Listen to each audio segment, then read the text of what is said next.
حسبي ربي جل الله ما في قلبي غير الله نور محمد صلى الله لا إله إلا الله.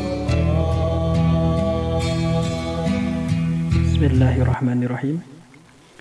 Assalamualaikum warahmatullahi wabarakatuh. Alhamdulillahi rabbil alamin. Wabihi nasta'inu ala umurid dunya wa din. Wa ala alihi wa sahbihi ajma'in. Amma ba'd. Hadirin rahimakumullah, puji dan syukur mari kita panjatkan kehadirat ilahi Rabbi, yang mana pada kesempatan yang berbahagia ini kita semua telah diberikan curahan karunia rahmat oleh Allah Subhanahu wa ta'ala. Di antaranya adalah nikmat iman, nikmat Islam, nikmat sehat walafiat, serta nikmat diciptakan dan mengisi kehidupan. Salawat beserta salam mari kita curah limpahkan kepada junjunan alam, Habibina wa syafi'ina wa maulana Muhammad sallallahu alaihi wasallam.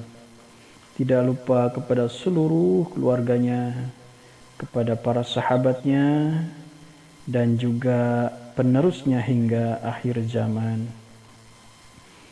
Mudah-mudahan kita bermohon kepada Allah Subhanahu wa ta'ala agar kita diberikan kepahaman, taufik dan hidayah, syafaat Rasulullah sallallahu alaihi wasallam, dan rahmat Allah Subhanahu wa ta'ala. Amin ya rabbal alamin.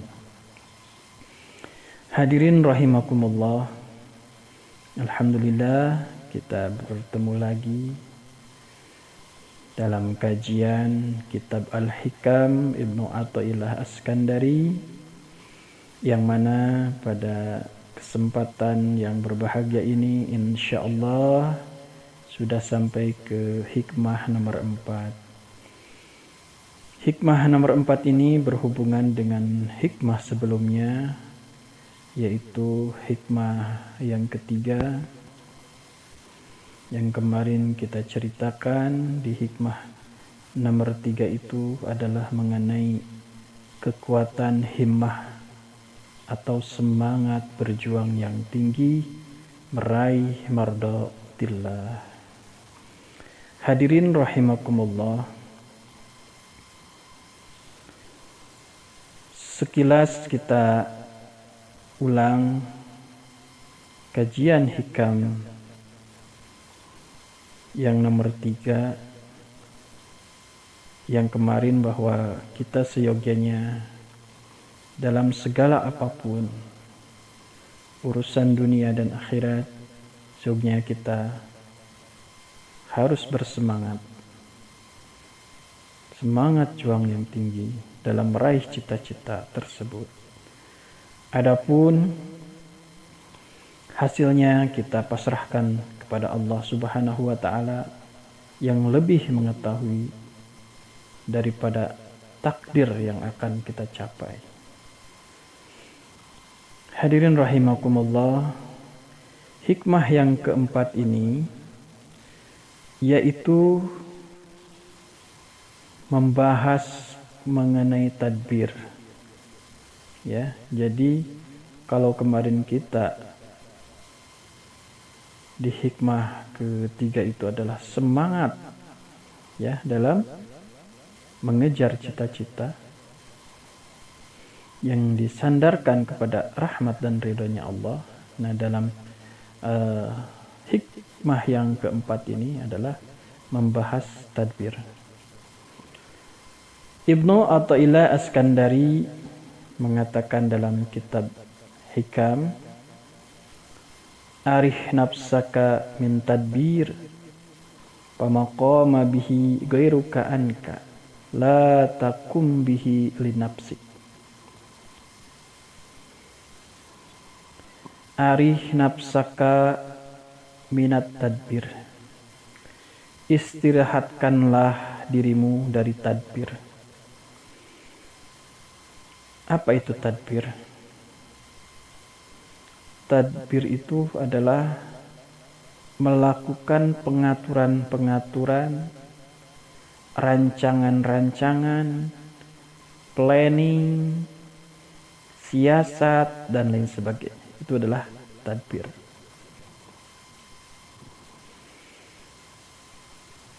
Arih kita istirahatkan, rilekkan, santaikan dirimu, nafsaka minat tadbir, dari melakukan pengaturan-pengaturan. Pamaqama bihi ghairuka anka, maka apa-apa yang selainmu, selain dirimu, yaitu Allah Subhanahu wa ta'ala, telah melakukannya untukmu. La taqum bihi li nafsi, janganlah kamu turut mengurusinya untuk dirimu. Jadi segala sesuatu telah Allah tuliskan melalui qada dan qadar yang ada pada diri kita. Ya, jadi dalam hal ini kita akan memperjelas mengenai apa makna daripada rahasia tidak bolehnya kita melakukan pengaturan-pengaturan. Jadi tadbir itu dibagi ke dalam dua kelompok atau dua bagian. Ya, yang pertama adalah tadbir mahmud, di mana tadbir ini adalah takdir yang dipuji oleh Allah, tadbir yang disenangi Allah, tadbir yang disukai Allah. Itu disebut tadbir mahmud. Jadi tadbir mahmud ini rancangan atau aturan yang mendekatkan diri kita tentunya dengan rahmatnya Allah. Nah itu. Jadi yang disebut dengan tadbir mahmud adalah rancangan atau aturan yang mendekatkan diri kita terhadap Allah, terhadap rahmatnya Allah. Kemudian yang kedua yaitu tadbir majmun. Jadi tadbir majmun ini yaitu tadbir yang dilarang oleh Allah, tidak disukai Allah. Jadi Allah tidak menyukai, tidak menyenangi tadbir seperti ini. Apa tadbir itu? Yaitu rancangan atau aturan yang dibuat sendiri yang menjauhkan diri dari rahmatnya Allah. Nah kita nanti kasih contoh satu persatu. Jadi begitu. Rancangan Allah itu seperti apa? Kita mulai dari pribadi kita, diri kita.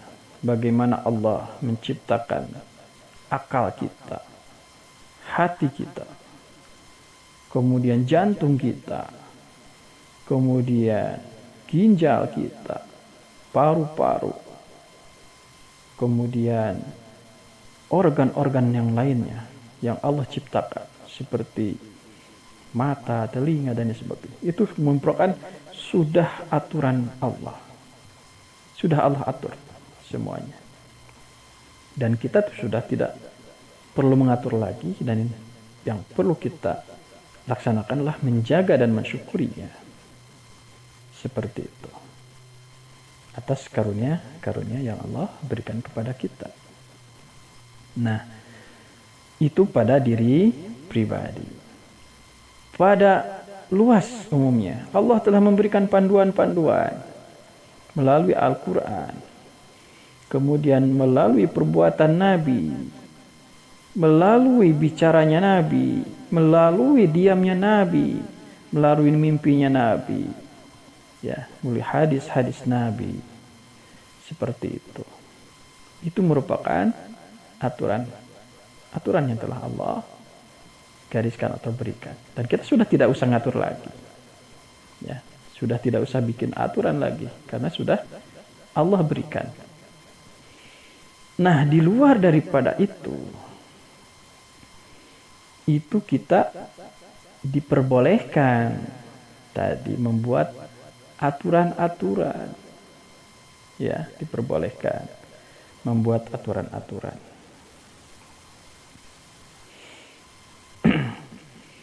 Yang diperbolehkan adalah tadbir yang dibanding dengan tafwid atau menyerahkan diri kepada Allah, disandarkan kepada Allah. Ya. Apabila tadbir itu dibarengi dengan tafwid, maka itu diperbolehkan. Ya. Bahkan Rasulullah SAW bersabda, "At-tadbir nisfu ma'isyah." Mengatur apa yang menjadi keperluan itu sebagai dari hasil mencari ma'isyah atau penghidupan. Banyak dari kita itu terkadang membuat aturan-aturan sendiri. Ya.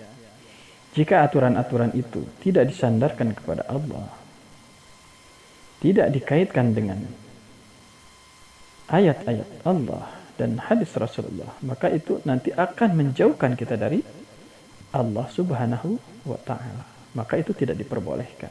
Yang disebut dengan tadbir majmum. Nah, jamaah rahimakumullah. Jadi hadis tadi mengandung anjuran untuk membuat peraturan dalam mencari fadl atau keridhaan daripada Allah Subhanahu wa ta'ala. Nah, jamaah yang dimuliakan oleh Allah, kita telah diberikan karunia oleh Allah, ya, untuk bisa berpikir, membedakan mana yang baik, mana yang buruk, mana yang halal, mana yang haram, ya, mana yang harus kita lakukan, mana yang harus kita jauhi. Ya, Allah telah memberikan karunia kepada kita itu akal yang sehat. Tapi ketika tadbir ini kita mengarah kepada tadbir majmum, maka akal kita itu akan semakin sempit, semakin sempit, semakin sempit, dan nanti akan mengarah kepada butanya mata hati yang disebut dengan gelap mata. Oleh karena itu, jamaah yang dimuliakan Allah, mari kita syukuri karunia yang telah Allah berikan ini dengan memanfaatkannya sebaik-baiknya. Kita kasih contoh tadbir mahmud dan tadbir majmum. Ya, yang pertama, misalkan ini contoh sederhana aja. Kita merencanakan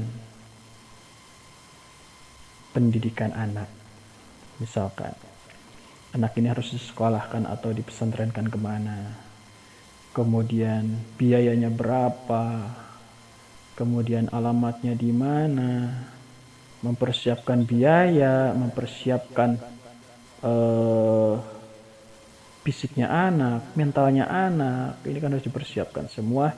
Nah, itu disebut dengan tadbir, mengatur dan mengatur.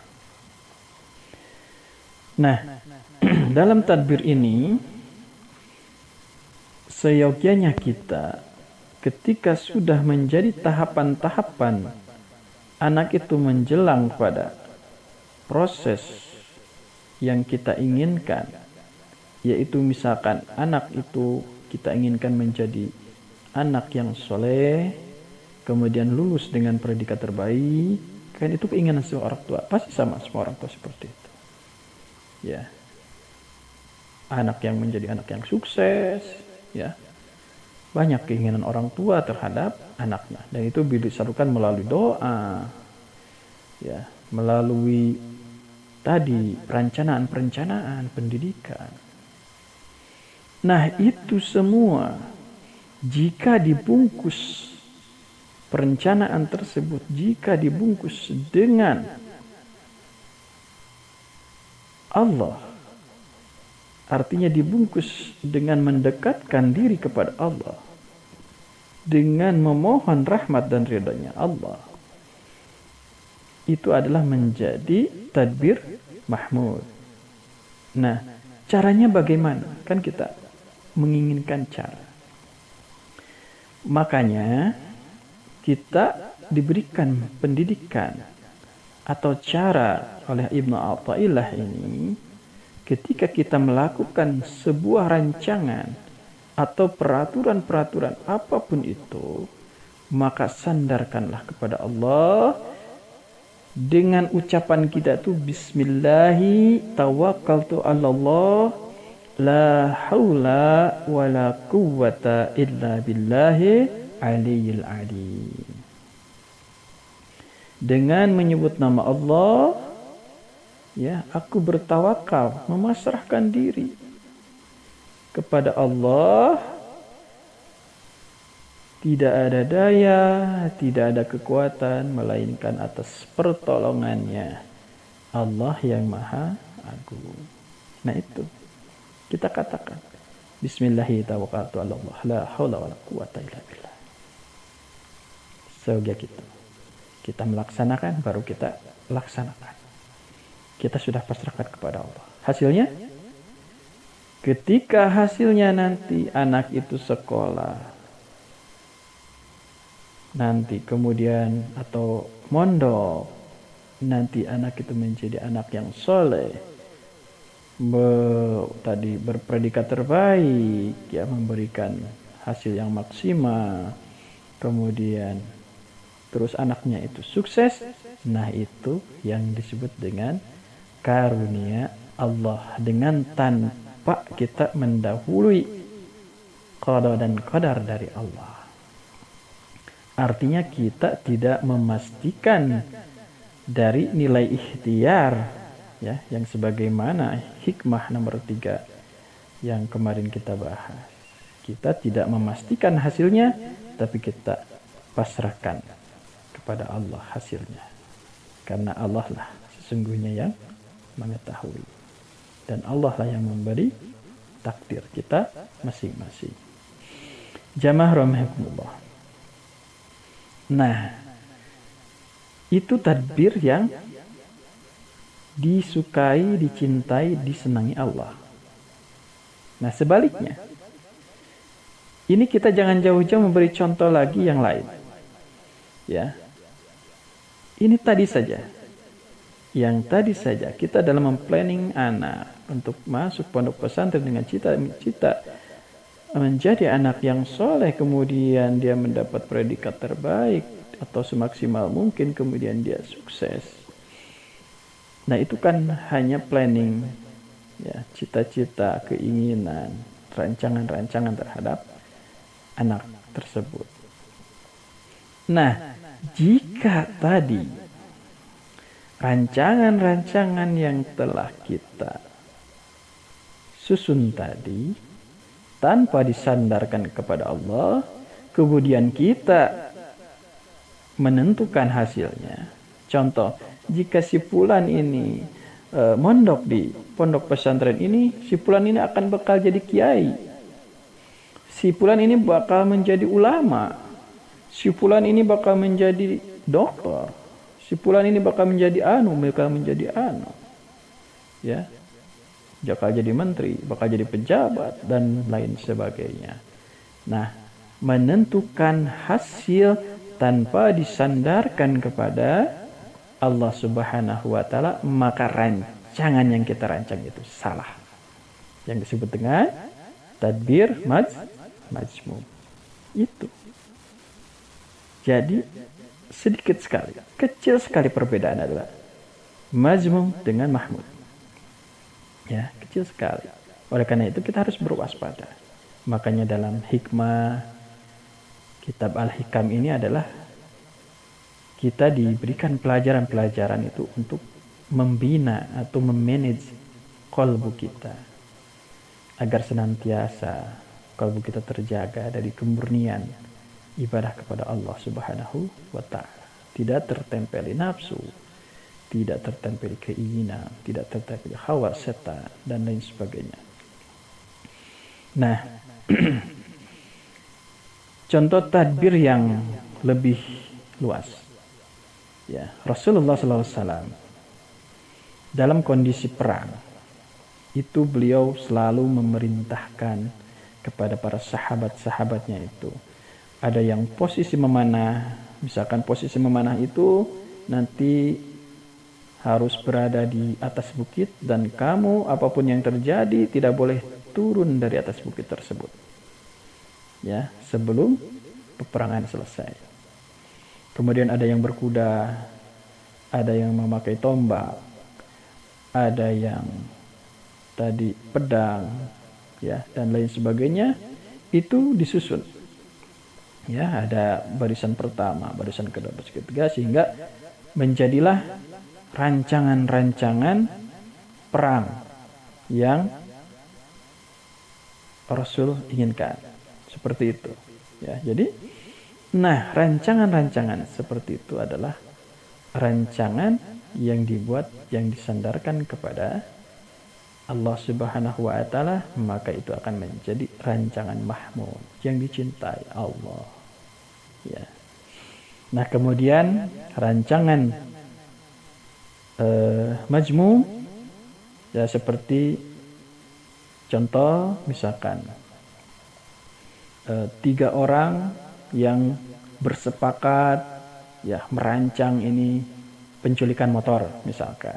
Ya, ini kita supaya wawasan kita lebih luas lagi. Misalkan tadi penculikan motor. Caranya gimana? Misalkan yang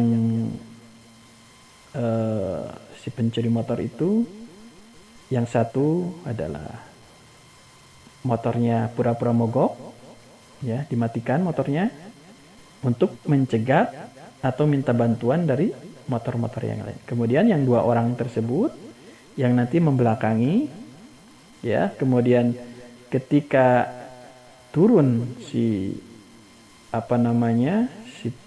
target tersebut untuk membantu orang yang tadi minta pertolongan, yang pada itu adalah temannya, ya, teman yang berdua tadi, ya, yang satu nanti ngambil motor yang telah telah ditinggalkan tadi. Nah, kemudian teman yang tadi motornya pura-pura rusak, ya akan mengobrol, meminta bantuan dan lain sebagainya guna mengalihkan. Nah, ya, beberapa menit kemudian motornya raib. Nah, itu cara-cara tersebut adalah cara-cara yang dibenci oleh Allah. Sama itu juga rancangan. Nah, jadi hadirin rahimakumullah. Jadi rancangan-rancangan tersebut, ya, maka ada rancangan yang disukai dengan Allah, ada yang disukai dengan setan, ya, yang tidak disukai dengan Allah. Nah, banyak dari kita juga undang-undang, ada yang disenangi, ada yang tidak disenangi. Itu mah udah menjadi sunatullah, ya. Di antaranya kalau tidak disenangi berarti sama yang melaksanakannya berarti ya di antaranya itu enggak disandarkan atau enggak disandarkan kepada Allah, kemungkinan seperti itu. Karena ketika sudah disandarkan kepada rahmatnya Allah, karena rahmat itu adalah pertolongan, maka insya Allah apa yang telah direncanakan, apa yang diatur itu sesuai dengan kehendaknya. Jamaah yang dimuliakan oleh Allah, bisa dipahami ya dari tadbir ini. Jadi tadbir ini adalah pengaturan terhadap sesuatu yang menimpa pada diri kita. Ya, jadi kita selalu membuat planning. Sebagaimana kita membuat perusahaan, pasti mempunyai aturan-aturan yang disebut dengan standar operational procedure ya. Biasanya ada SOP dan lain sebagainya. Itu selama disandarkan terhadap rahmat dan karunia Allah, maka insya Allah itu akan terwujud.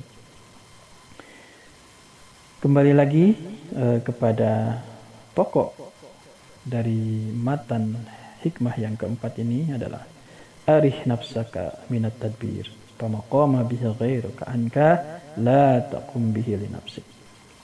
Jadi istirahatkanlah dirimu dari tadbir, yaitu melakukan pengaturan-pengaturan, maka apa-apa yang selain dari Allah, ya, selain dari aturan yang Allah telah tentukan, apa-apa yang selain dari Allah tersebut telah melakukannya untukmu. Ya, jadi Allah telah membuat aturan. Janganlah engkau turut mengurusinya untuk dirimu. Agar kita tetap selalu bersandar kepada Allah Subhanahu wa Ta'ala. Hadirin rahimakumullah. Ya. Ada sebuah kisah, yang kisah ini adalah sangat inspiratif dan ini dikisahkan oleh Rasulullah SAW sendiri yang berhubungan dengan karunia dari Allah, yaitu di mana rancangan-rancangan Allah ini begitu indah, ya, begitu indah. Dalam hadis yang diriwayatkan oleh Atta yang dikisahkan bahwa Rasulullah Shallallahu Alaihi Wasallam melakukan qiyamul lail. Saat qiyamul lail tersebut Rasulullah menangis dalam sholatnya sampai basah janggutnya, dan Rasul pun terus menangis sampai lantainya basah. Kita bisa bayangkan begitu akhlak Rasulullah itu seperti itu. Ya, sampai menangis saja bercucuran air matanya. Hatinya begitu lembut. Ya, karena yang bisa menangis itu hanyalah hati-hati yang lembut. Kemudian datanglah Bilal. Ya, untuk azan biasa. Azan subuh untuk salat subuh ya. Kemudian melihat Rasulullah SAW menangis. Bilal pun berkata, "Wahai Rasulullah, mengapa engkau menangis? Bukankah seluruh dosa-dosamu telah diampuni Allah?" Bilal berkata begitu. Lantas Rasulullah SAW menjawab, "Tidakkah aku menjadi hamba yang bersyukur?" Jadi jawaban Rasulullah itu sangat mengena. Jadi setinggi apapun derajat di sisi Allah, ya, semulia apapun derajat di sisi Allah dan di sisi manusia, beliau tetap melakukan apa yang menjadi teladan, melakukan apa yang akan dicontohkan kepada umatnya, walaupun beliau dimaksum atas dosanya pun.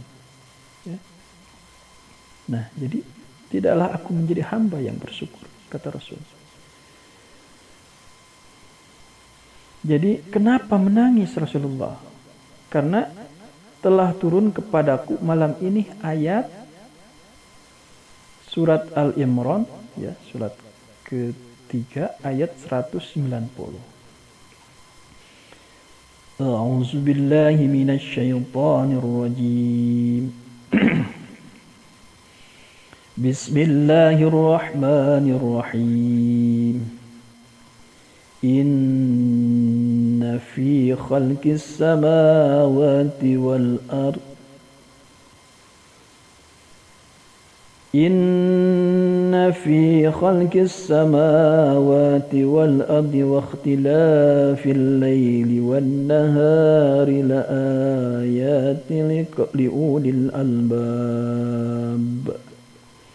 Shadaqallahul adzim. Wa shadaqa rasulun nabiyil karim. Maknanya wallahu a'lam bil murad.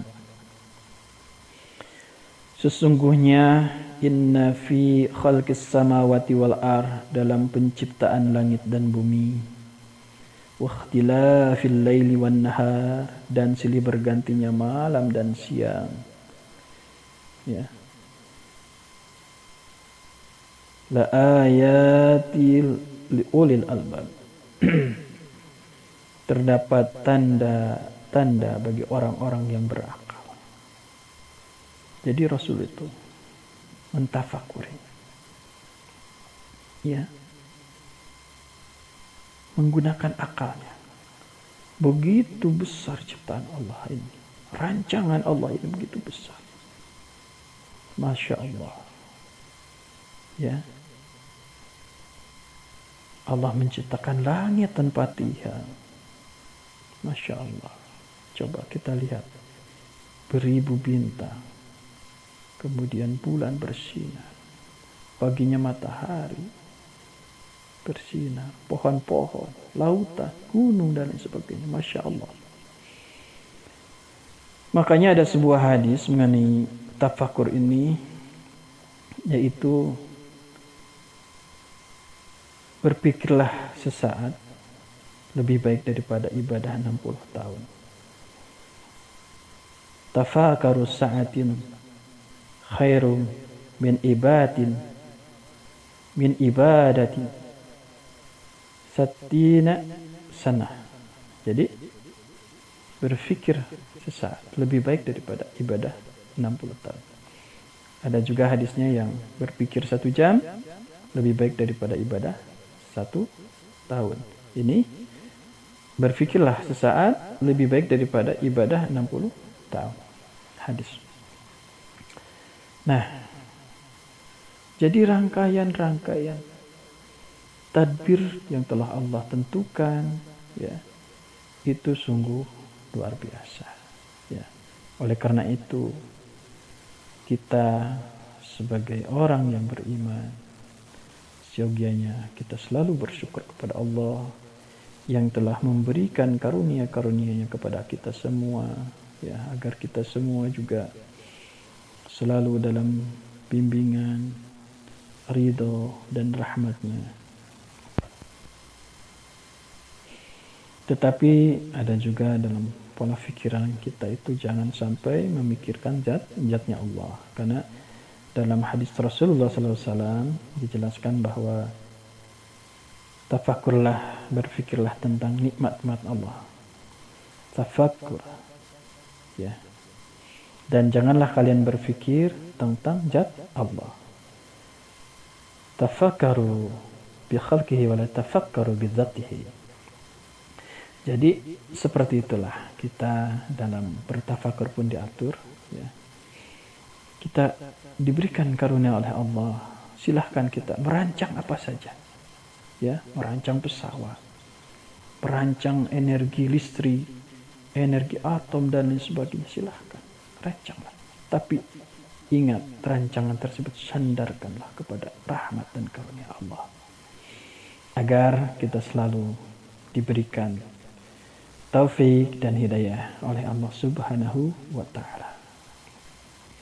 Jamaah yang dimuliakan oleh Allah, demikian tadi hikmah yang keempat mengenai tadbir yang saya akan ulang kembali sebelum bahasan atau kajian ini kita tutup. Ibnu Athilah berkata, arih nafsaka min tadbir, arin nafsaka minat tadbir, pamaqama bihi ghairuka anka la taqum bihi li nafsika. Istirahatkanlah dirimu dari tadbir, melakukan pengaturan-pengaturan, maka apa-apa yang selain darimu, yaitu Allah, telah melakukannya untukmu. Janganlah engkau turut mengurusinya untuk dirimu. Demikian tadi, mudah-mudahan kita diberikan kepahaman oleh Allah, taufik serta hidayah, dan yang lebih utama adalah kita bisa mengamalkannya dalam kehidupan sehari-hari agar ihsan kita terhadap Allah Subhanahu wa taala semakin mantap. Kurang lebihnya mohon maaf, dan jika ada salah mohon dimaafkan. Innamal insan wal khata wa nisyan. Wa'afu minkum wabillahi taufiq wal hidayah. Wassalamualaikum warahmatullahi wabarakatuh. Hasbi Rabbi